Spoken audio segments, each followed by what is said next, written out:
Knowledge corner YouTube চ্যানেলে সবাইকে স্বাগত জানাই। আমি আলোচনা করছিলাম দ্বাদশ শ্রেণীর থার্ড সেমিস্টারের সাহিত্যের ইতিহাস নিয়ে। এই সাহিত্যের ইতিহাস আলোচনায় আমি তোমাদের নাট্যকার ভাসের সম্পূর্ণ আলোচনা করে দিয়েছি। আগের দিন আমি আলোচনা করছিলাম মহাকবি রূপে কালিদাসের স্থান, অর্থাৎ তোমাদের কালিদাস রয়েছে, কালিদাসের 7টা রচনা, দুটো মহাকাব্য, দুটো খণ্ডকাব্য বা গীতিকাব্য এবং 3টে নাটক। এই 7টি রচনার মধ্যে আমি দুটো রচনা অর্থাৎ দুটি মহাকাব্য আলোচনা করে দিয়েছিলাম। আজ আমি আলোচনা করব সেই মহাকবি কালিদাসের যে দুটি গীতিকাব্য রয়েছে সেই দুটি গীতিকাব্য সম্পর্কে। আগের দিনের আলোচনার ভিডিও তোমরা এই ভিডিও ডেসক্রিপশন বক্সে পেয়ে যাবে। তো আলোচনা করছি গীতিকবি রূপে কালিদাস, অর্থাৎ কালিদাসের যে দুটি গীতিকাব্য রয়েছে সেই দুটি গীতিকাব্যের আলোচনা করছি। প্রথম গীতিকাব্য কি? ঋতু সংহারম। কার লেখা রচয়িতাকে? না রচয়িতা কালিদাস। বিভাগ কি? না এই গ্রন্থটি, এই ঋতু সংহারম নামক গীতিকাব্যটি বা খণ্ডকাব্যটি, তোমাদের বলে রাখি সংস্কৃত সাহিত্যে গীতিকাব্য বলে কোনো কিছুই নেই, আছে খণ্ডকাব্য। সেই খণ্ডকাব্যকেই গীতিকাব্য বলা হয়। এই ঋতু সংহারম গীতিকাব্যটির 6টি স্বর্গ রয়েছে, অর্থাৎ 6টি ঋতুকে নিয়ে 6টি স্বর্গ রয়েছে এবং 152টি শ্লোক রয়েছে। মতান্তরে আবার অনেকে বলছে 153 বা 158টি শ্লোক। তোমরা 152টাই লিখবে। 6টি স্বর্গে মোট 152টি শ্লোক রয়েছে। নামকরণ কি? সংহার। সংহার শব্দের অর্থ সংক্ষেপ। সংহার শব্দের অর্থ কি? সংক্ষেপ। 6টি ঋতুর সংক্ষেপে বর্ণনা করার কারণে গ্রন্থটির এরূপ নামকরণ হয়েছে। মুখ্য রস কি এর? না এই ঋতু সংহারম গীতিকাব্যের মুখ্য রস শৃঙ্গার। শৃঙ্গার কি? যেখানে প্রেম ও কামনা থাকবে, সেটা হচ্ছে শৃঙ্গার রসের বৈশিষ্ট্য। এই মুখ্য রস কি? শৃঙ্গার। উৎস কি? কোথা থেকে নেওয়া হয়েছে? না কবি কল্পিত কাহিনী এবং রামায়ণ মহাকাব্য থেকে নেওয়া হয়েছে। রামায়ণ মহাকাব্য থেকে অনুসরণ করা হয়েছে এবং কবির নিজস্ব কিছু কাহিনী রয়েছে, কবির কল্পনা যুক্ত কিছু কাহিনী রয়েছে এই ঋতু সংহারম গীতিকাব্যে।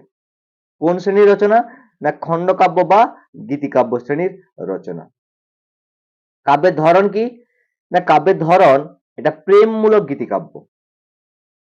গীতিকাব্যের তিন ধরন দেখা যায় বা 3 শ্রেণীর গীতিকাব্য দেখা যায়: প্রেমমূলক, ভক্তিমূলক এবং নীতিমূলক। এই 3 ধরনের গীতিকাব্যের মধ্যে এটা প্রেমমূলক গীতিকাব্য। কবির কাব্য রচনার বয়ঃক্রম। এই কাব্যটি কবি তরুণ বয়সে রচনা করেন। বিষয়বস্তু কি আছে? না প্রকৃতির পরিবর্তনের সঙ্গে মানুষের মানসিক পরিবর্তনের চিত্র রয়েছে এখানে। প্রেমিক প্রেমিকার মানসিক ভাবাবেগ প্রতিটি ঋতুর সঙ্গে পরিবর্তিত হয়। প্রেমিক প্রেমিকার যে মনের পরিবর্তন প্রত্যেকটা ঋতুর সঙ্গে সঙ্গে তাল মানিয়ে হয়। প্রতিটি ঋতুর সৌন্দর্য ও প্রভাব ফুটিয়ে তোলা হয়েছে। তাহলে এই হলো তোমাদের ঋতু সংহারম গীতিকাব্য। তাহলে কি হলো আমি একবার সংক্ষেপে বলে নিচ্ছি। রচয়িতা কে? মহাকবি কালিদাস। বিভাগ 6টি স্বর্গ, 152টি শ্লোক রয়েছে। নামকরণ না সংহার শব্দের অর্থ সংক্ষেপ। সেই 6টি ঋতুর সংক্ষেপে বর্ণনা করা হয়েছে, তাই গ্রন্থটির নাম ঋতু সংহারম। মুখ্য রস কি? শৃঙ্গার রস। উৎস কি? কবি কল্পিত কাহিনী ও রামায়ণ মহাকাব্য। শ্রেণী কোন শ্রেণী? না খণ্ডকাব্য বা গীতিকাব্য শ্রেণীর রচনা। কাব্যের ধরন কি বলছে? না এটি প্রেমমূলক গীতিকাব্য। কোন বয়সে রচনা করেন? না কবি তরুণ বয়সে রচনা করেন। এখানে প্রত্যেকটা ঋতুর বৈশিষ্ট্য তুলে ধরা হয়েছে, প্রেমিক প্রেমিকাদের যে ভাবাবেগ পরিবর্তন হয় তা তুলে ধরা হয়েছে এবং মানুষের যে মানসিক পরিবর্তন সেটা তুলে ধরা হয়েছে এই ঋতু সংহার কাব্যে। এরপর আসছি মেঘদূতম। কালিদাস এর মেঘদূতম কালিদাসের নিজের এবং সংস্কৃত সাহিত্যে প্রেমমূলক গীতিকাব্যের ইতিহাসের শ্রেষ্ঠ নিদর্শন। অর্থাৎ কালিদাসের মেঘদূত কালিদাসেরও যেমন শ্রেষ্ঠ রচনা গীতিকাব্য রূপে, তেমনি সংস্কৃত গীতিকাব্যের ইতিহাসে প্রেমমূলক গীতিকাব্যের মধ্যে মেঘদূত শ্রেষ্ঠতম।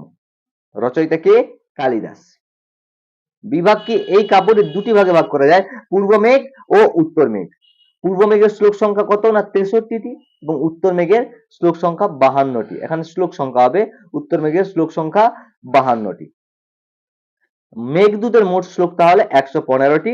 মতান্তরে অনেকে বলছে 117, 121।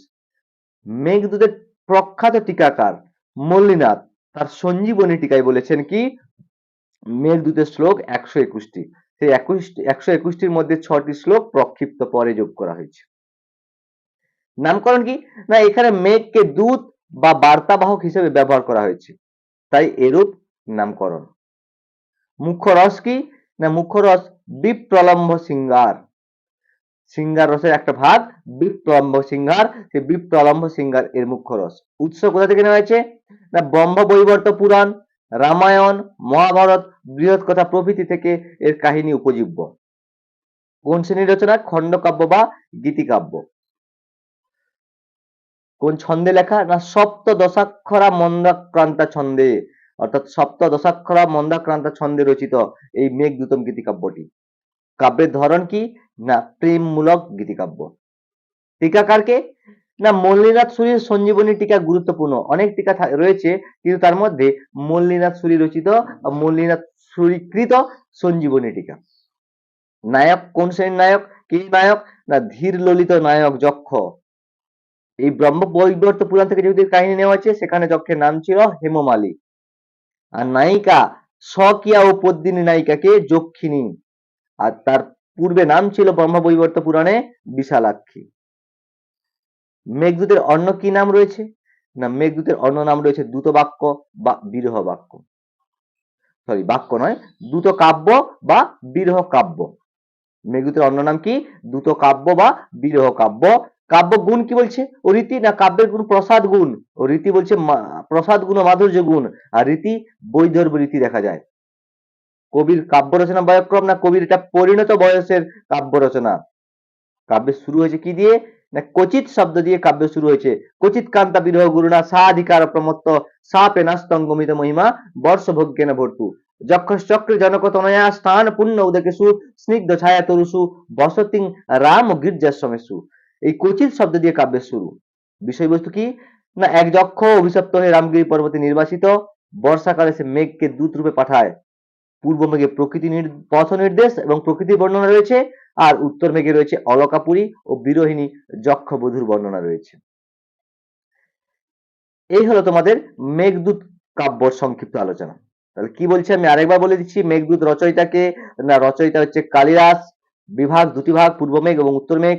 মোট শ্লোক সংখ্যা 115টি, মতান্তরে 121টি বা মল্লিনাথের মতে 121টি। নামকরণ কি এখানে মেঘকে দূত হিসেবে বা বার্তাবাহক হিসেবে পাঠা হয়েছে, তাই এই কাব্যের নামকরণ মেঘদূতম। কোন রস না মুখ্য রস বিপ্রলম্ব সিঙ্গার। উৎস কি না ব্রহ্মবৈবর্ত পুরাণ এর মূল উৎস, এছাড়া রামায়ণ মহাভারত বৃহৎ কথা প্রভৃতি রয়েছে। শ্রেণী না খণ্ডকাব্য বা গীতিকাব্য শ্রেণীর। কোন ছন্দে রচিত সপ্তদশাক্ষরা মন্দাক্রান্তা ছন্দে। কাব্যের ধরন কি বলছে না কাব্যের ধরন প্রেমমূলক গীতিকাব্য।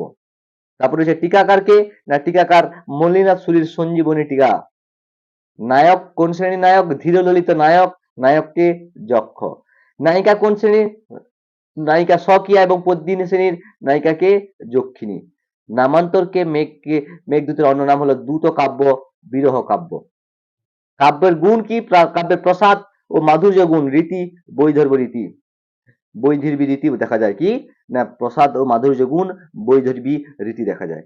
কাব্য রচনা বয়ক্রম কি না কবির পরিণত বয়সের রচনা। আর কাব্যের শুরু কি দিয়েছে না কশ্চিৎ শব্দ দিয়ে শুরু হয়েছে। এই কাব্যে না কোনো এক যক্ষ তার কর্তব্য অবহেলা করার জন্য তার প্রভু কুবের তাকে অভিশাপ দেয়। অভিশাপের পরে সে রামগিরি পর্বতে নির্বাসিত হয় বা বসবাস করে।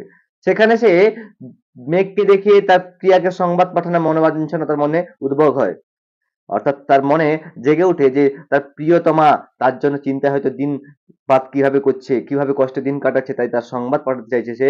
তাই সে সংবাদ পাঠানোর জন্য মেঘকে বেছে নিয়েছে, তার মেঘকে দূত হিসাবে নির্বাচন করা হয়েছে, তাই এই কাব্যের নাম মেঘদূত। আর সেই মেঘদূতের দুটো ভাগ, পূর্ব মেঘে রয়েছে কি মেঘের যাত্রাপথের বর্ণনা, আর উত্তর মেঘে রয়েছে সেই অলকাপুরীর সৌন্দর্য বর্ণনা। এই হচ্ছে তোমাদের মেঘদূত। তা আলোচনা করলাম আমি কালিদাসের দুটি গীতিকাব্য ঋতু সংহার এবং মেঘদূত। পরবর্তী দিন আমি কালিদাসের যে তিনটি নাটক রয়েছে মালবিকাগ্নিমিত্রম, বিক্রমবর্ষীয়ম এবং অভিজ্ঞান শকুন্তলম, এই তিনটি নাটক আমি আলোচনা করব। আশা করি প্রত্যেকের আজকের এই ভিডিওটা দেখেছো, প্রত্যেকে ভালো লেগেছে। ভালো লেগে থাকলে লাইক কমেন্ট এবং শেয়ার করে দিও। চ্যানেলে নতুন হলে সাবস্ক্রাইব করে দিও। হোয়াটসঅ্যাপ গ্রুপে যুক্ত হওয়ার জন্য ডেসক্রিপশন বক্সে দেওয়া যে হোয়াটসঅ্যাপ লিঙ্ক রয়েছে সেই হোয়াটসঅ্যাপ লিঙ্কে ক্লিক করে তোমরা যুক্ত হতে পারো, অথবা স্ক্রিনে দেওয়া নম্বরে তোমরা হোয়াটসঅ্যাপ করে তোমরা হোয়াটসঅ্যাপ গ্রুপে যুক্ত হতে পারো। এই হোয়াটসঅ্যাপ গ্রুপে তোমাদের গুগল মিটে লাইভ ক্লাস নেওয়া হয় এবং তোমাদের নোটসও দেওয়া হয় এবং তোমাদের সমস্যা থাকলে ডাউট ক্লিয়ারিংও করে দেওয়া হয়।